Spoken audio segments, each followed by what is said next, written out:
Hi, my name is Cindy Simmons. I'm the author of Wrong Kind of Paper. Thank you for joining me for this virtual reading. For a lot of us, the pandemic has foregrounded how important reading is as an escape, but also as a way to understand people who are different from ourselves and how people get through extraordinary challenges.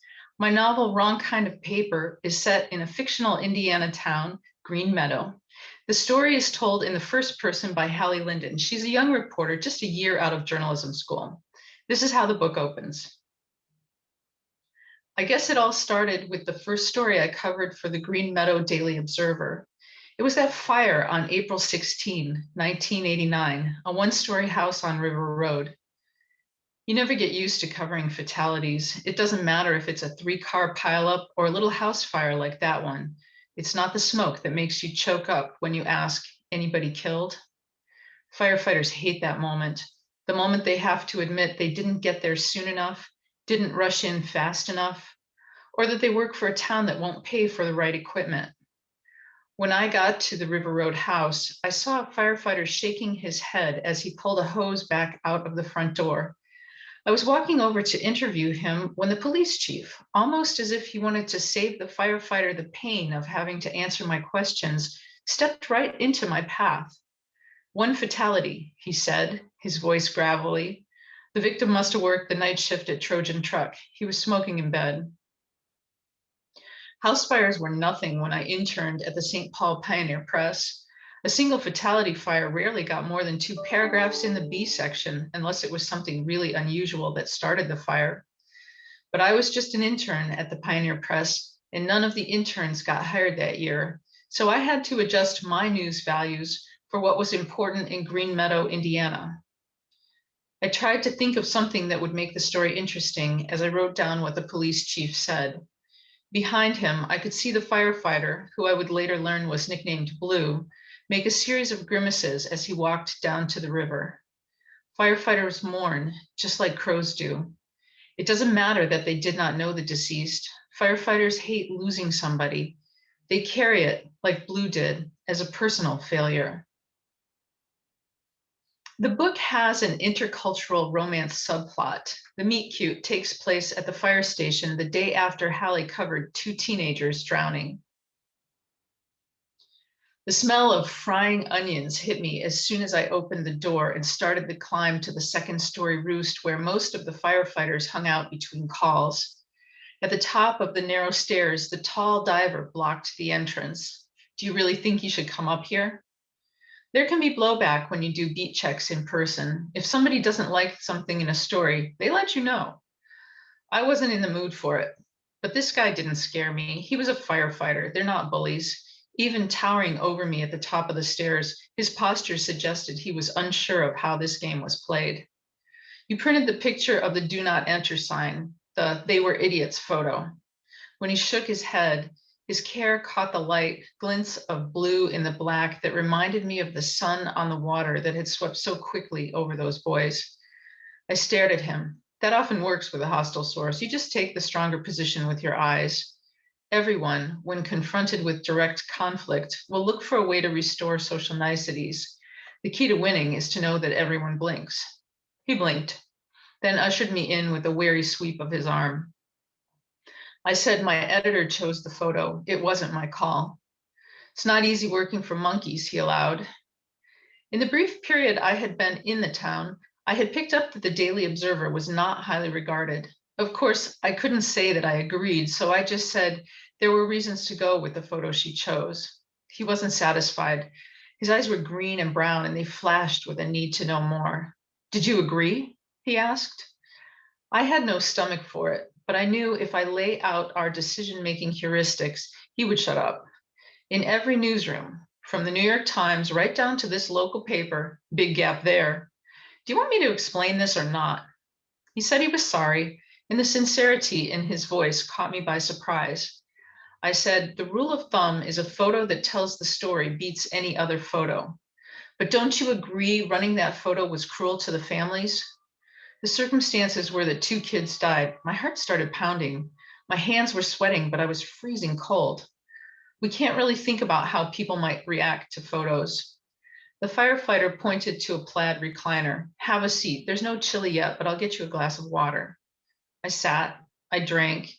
He sat on the footstool close to me and looked at me with professional concern. I'm okay. It just weirds me out a little. He was searching my face. I wanted to reset the balance. I said, I'm sorry that I said that you called the first victim a thing yesterday. He said you were in shock. People say stupid things when they're in shock. I wasn't in shock. Had you ever seen a dead body before? No. Then you were in shock. He was looking at me with such complete compassion that I felt utterly protected.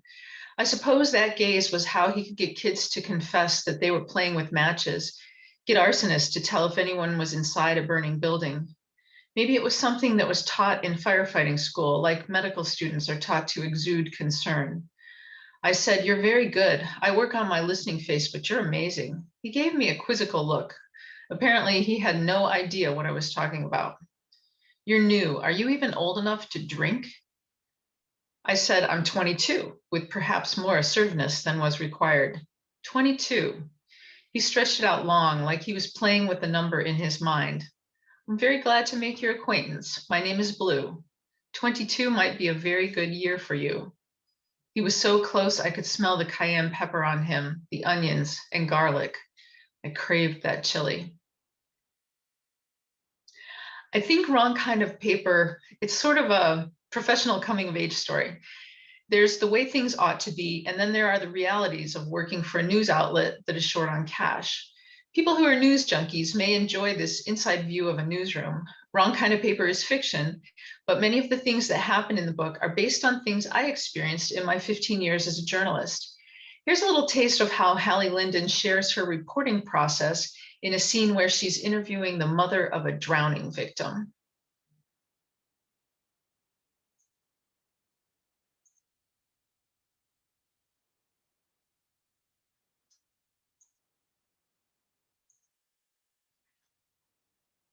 The Whitmore home looked like something out of one of those decorating magazines. The hedges were clipped to crisp angles.